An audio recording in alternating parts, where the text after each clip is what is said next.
회사는 사직서 받아내는 게 일입니다. 일. 이거 받아내면 노동자가 부당해고 못 걸거든요. 근데 이걸 부당해고로 이끌어낸 우리 노무사님이 있습니다. 제 채널에 많이 나오시죠? 예, 이채영 노무사입니다. 오랜만입니다. 네, 오랜만입니다. 네. 네. 개업하셔서 계속 하시고 계시고 맞죠? 네. 사건 이야기 하기 전에 잠깐 아이스 브레이킹 하자면 요즘에 부당해고 사건 진짜 많은 거예요. 정말 많아요. 어느 정도로 많냐면 원래 1년에 일어나는 사건의 50%가 5월 달에 이미 다 찼어요. 그러니까 속도가 작년이나 예년에 비해서 훨씬 더 빠르게 부당해고 신청한 건수들이 쭉 쌓이고 있어요. 주로 내용이 그거예요. 회사가 어렵다고 사직서를 써달라고 한다. 내지는 회사가 폐업했다고 문을 닫아버렸다. 이럴 때 실업급여 받을 수 있는가. 이 두 가지 사건이 정말 많아요. 그러면 저 회사에서 야 이거 사직서 써 이렇게 하면 안 써도 돼요? 안 써도 되죠. 아니야 나는 이거 못 써. 네. 나는 계속 일할 거야. 네. 그러면 이제 회사가 해고를 하겠죠. 근로자가 느끼기에는 똑같은데 그냥 예를 들어 사직해 줄래? 라고 물어보는 거랑 나가 줄래? 그들의 차이가 있나요? 근데 그 나가줄래가 그러니까 애매하다. 그게 아무 의미가 없다는 거예요. 그러니까 공손하게 말하면 권고사직이 되고 좀 거칠게 말하면 해고가 되냐? 다 아니에요. 그러니까 근로자 입장에서는 그냥 나가라는 내용 결론은 똑같잖아요. 결국 나는 갑자기 그 차가운 도시의 한복판으로 뛰어드는 그 느낌이 되는 뭐 거죠. 그렇죠. 네. 그러니까 어떻게든 회사가 어려우니까 나가줄래? 라고 물어보든 나가라 라고 얘기를 하든 근로자 입장에서 해고당한다는 느낌은 똑같아요. 다만 이게 법적으로 오면 완전 달라집니다. 나가줄래? 라고 물어보는 것은 권고사직, 즉 합의 해지의 청약에 해당하는 거예요. 그래서 청약은 거부할 수 있어요. 근데 노무사님 사실은 연락이 많이 오시는 게 일이 너무 많은 게 저는 상담료 듣고 약간 정말 충격 먹었는데 너무 싸게 하셔서 하시는 거 아니에요? 봉사활동 수준. 상담료는 좀 싸야 된다고 봅니다. 그럼 제 꼴이 뭐가 돼? 어쨌든 근로자분들 얘기를 그래서 많이 들으시겠군요. 네, 맞아요. 그래서 부당해고나 실업급여 받을 수 있냐고 많이 물어보는 것 같은데 이번 사건 듣고 제가 놀란 게 그거예요. 제가 노무사님에게 이제 사실 노동법은 거의 원포인트 레슨을 받고 있고 이게 사실은 회사는 사직서 받아내는 게 일이다라는 걸 저는 이제 노무사님한테 많이 들어서 알고 있으니까 근데 이거 받아내면 사실 노동자가 부당해고 못 걸잖아요. 뭐 걸어도 무조건 지죠. 거의 100%로 알고 있는데 이걸 부당해고다라고 해서 노동자 편에 서서 아니 이거 사직서 썼지만 부당해고다라고 이끌어내신 거잖아요. 맞아요. 이 케이스가 요거 좀 기록될 만한 사건인 것 같은데 말 좀 해주시죠. 네, 먼저 노무사들 사이에서도 사건을 딱 보면 이거는 이길 수 있다, 이길 수 없다 라는 것이 그 노무사 개인의 역량보다는 거의 답이 정해져 있어요. 얘는 그냥 룰이야, 룰. 이 사건은 법원을 가야 이긴다. 그러니까 노동위원회 단계에서 못 이긴다 라고 약간 각이 나오는 거죠. 아니면 요거는 헌법소원과도 못 이긴다. 이런 것도 약간 정해져 있어요. 거의 루틴하게 되게 정해져 있어요. 그래서 엄청나게 특이하게 그 전 단계에서 사건을 만약 해결을 지었다. 그러면 그 노동 관련 뉴스에 뜹니다. 이런 사건을 세상에 이런 일이 벌어지다니 하면서 이제 뉴스에 떠요. 그게 첫 번째가 아주 센세이션하면 뉴스에 뜨고 두 번째는 이제 보통 이제 노무사들이나 변호사들이 쓰는 판례 사이트가 있어요. 유명한 데 있죠. 그렇죠. 판례 사이트에 떠요. 이런 희귀한 사건이 떴다.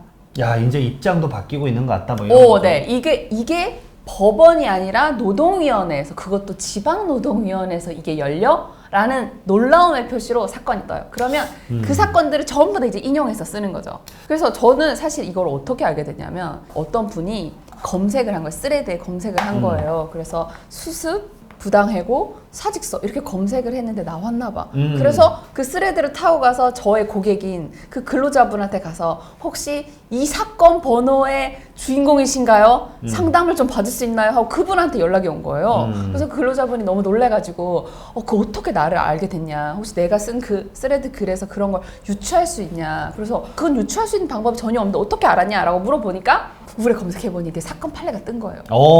그러니까 저도 그 사건, 그 검색왕을 통해서 제 사건이 이렇게 공개됐다는 걸 알게 진짜 완전 다 오픈돼 있구나. 네, 그러니까 이거는 이제 물론 그분의 이름이나 회사 이름은 가렸지만 구체적인 사실관계와 사건 요지가 다 드러난 거예요. 그러니까 이거는 진짜 센세이션한 사건인 거죠. 표현이 이렇게 돼 있습니다. 근로자의 사직서 제출을 진위 의사표시로 볼 수 없다 라고 적혀 있어요. 그래서 이 점 장난 아닌 것 같은데 이게 진짜 어려운 점이 뭐냐면 이건 노동법 내용이 아니에요. 사실은 이거잖아요. 결국은 너 이 내용 듣고 썼잖아. 뭐 이게 진위 의사다 라고 그렇죠. 대부분 갈 건데 그게 기본이에요. 그게 기본인. 기본 계약서 쓰지 않았냐 너가 이건 거든. 그런데 이게 진짜 어려운 게 뭐냐면 이게 노동법에 이 내용이 없고 민법에 보면 모든 계약을 무효로 만드는 취소가 아니라 무효 처음부터 없었던 것 같은 효력을 내는 요건이 몇 개가 있어요. 하나는 강박, 뭐 협박, 사기, 착오 그 중에 하나가 알았는데 쓴 거. 이 내용이거든요. 상대방이 알았거나 알 수 있었을 경우에는 무효로 한다라는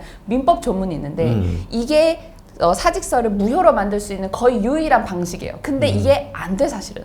왜냐면 막 이렇게 막 괴롭혀가지고 사직서 써라 이렇게 하는 게 아니잖아요. 그럼 그러니까 안 되지. 그렇게 하는 회사도 없어요. 그러니까 이건데요, 이제 퇴직 관련 서류고요, 사직서 쓰세요라고 해서 그냥 근로자 이렇게 쓴 거야.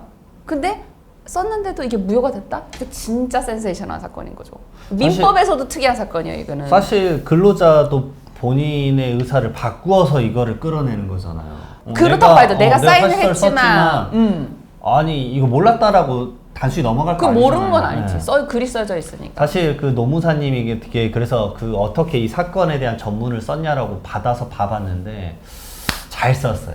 잘 솔직히, 썼습니다. 예. 근데 이거 진짜 저도 잘 썼습니다. 저 정말. 이건 진짜 이기기 어려운 사건이라고 생각을 했고 솔직히 못 이길 거라고 생각했어요. 근데 막 그 정도로 어려웠어요. 자료 막 싹싹 긁어 모아가지고 그걸 잘 쓰셨잖아요. 그건 그렇지. 잘 그리고, 썼습니다. 그리고 진호이 가서도 이제 잘 대변하셨고. 맞아요. 우선은 이제 노무사님이 너무 잘 썼어요. 맞아요. 너무 잘 썼기 때문에 제가 그래서 봤을 그 때는 근로자분한테 연락 줄 게 아니라 저한테 연락을 주셔야 돼요. 제가 이거를 대대적으로 많은 곳에 퍼치겠습니다. 왜냐면 엄청난 사건이기 때문에. 네. 자, 그러면 가장 스탠다드 질문이요. 근로자분들도 많이 궁금하고 그 다음에 사용자분들도 알아야 되는 건데 왜 사직서 쓰면 부당해고가 안 되는 거예요? 그게 완전 반대되는 내용이에요. 사직이라고 하는 것은 근로자가 원해서 그만둔다는 의미고요. 사직이라는 그 단어 자체가 뜻 의미가 그래요. 그러네. 근로자가 원해서 그만둔다라는 내용이고 해고는 회사가 원해서 자른다라는 내용이에요. 그러니까 둘은 완전 반대의 내용이에요. 그래서 그러네. 사직서를 썼는데 해고가 된다? 이게 어떻게 동시에 일어날 수가 있지? 말이 안 된다라는 거예요. 그래서 사직서를 쓰면 부당해고가 될 수가 없습니다. 원칙적으로. 이걸 잘 이끌어내셨네. 그리고 이 케이스가 약간 그거잖아요. 이 수습을 마치고 나서 정규직 채용을 안 해서 뭐 이렇게 된 케이스로 맞습니다. 알고 있는데 그럼 수습 기간이 끝나고 대부분 이제 3개월 걸잖아요. 뭐 그렇죠. 회사가 3개월이 넘어가면 안 되죠. 아니요, 상관없어요. 수습 기간 3개월 넘어가요. 뭐 하루를 해도 되고 일주일 해도 되고 뭐 석 달을 해도 되고 10달을 해도 전혀 상관없어요. 다만 보통 3개월을 제일 많이 하죠. 그 이유가 뭐냐면 우리 근로기준법에 보면 해고 예고에 관한 사항이 있습니다. 해고하기 전에는 30일 전에 예고를 하거나 31분 이상 임금을 지급해라. 단 계속 근로기간이 3개월 미만인 근로자에게는 해고 예고나 해고 예고 수당을 주지 않아도 된다. 그래서 3달이구나. 그래서 보통 3개월로 정합니다. 역시 배워도 까먹고 이거 얘기해 주셨는데. 자, 우선 수습 기간이 끝나고 정규직 채용이 안 된 케이스여서 이래 된 거였는데 네. 정규 채용 안 하는 게 이게 부당해고예요. 와, 이것도 진짜 이기기 어려운 사건이었어요. 왜냐하면 이게 지금 한 사건이 다 믹스된 거죠. 다 한 사건이고 어려운 걸 싹 다 모아놓은 사건이라고 보시면 됩니다. 사실 뭐 직장 내 괴롭힘도 적혀 있고 맞아요. 여기 직장 내 괴롭힘도 있었어요. 뭐 엄청나게 많은 사건이 믹스되어 있는데 네. 이게 먼저 수습 기간에 대해서 말을 하자면 법적으로 뭐 수습이랑 뭐 시용이랑 뭐가 다르다 이렇게 얘기를 하는데 그 정도로 구분해서 하지는 않고 본채용 전환이 근로계약 시에 그 부당해고를 안 보는 이유가 여러 가지가 있어요. 첫 번째는 수습 기간 자체를 3개월 이런 식으로 계약서를 썼단 말이죠. 그럼 3개월 지나면 끝나. 그러면 끝나면 뭐 해고고 뭐고 없는 거예요. 그러다 보니까 이게 부당해고로 될 가능성이 굉장히 낮다. 라는 내용 하나. 그리고 수습이라고 하는 것은 회사랑 근로자랑 한번 맞춰보고 잘 맞나 안 맞나, 우리 회사랑 결이 맞나 안 맞나를 테스트하는 기간이거든요. 그래서 이 기간은 해고권을 유보한 근로계약이라고 얘기를 해요. 그러니까 유보를 했다. 그러니까 해약권이 유보됐으니까 일단 지위가 되게 불안정한 거죠. 그러니까 이 경우에는 조금만 실수로 근로자랑 본채용을 거부해도 부당해고로 안 봤어요. 그냥 끝난 걸로 봤어요. 그런데 이게 해고까지 갔다? 진짜 어려운 사건. 아무튼 여러분들 이채영 노무사입니다. 예스 노무사. 부당해고자라는 예스 노무사. 채널을 운영하고 있고요. 저랑 이제 곧 공저 나오면 제가 그때 이 사건을 대대적으로 알리고 싶습니다. 어쨌든 이 엄청난 사건에 대해서 혹시나 궁금하신 점 있으시면 이채영 노무사님에게 연락 한번 해주시기를 바라겠습니다.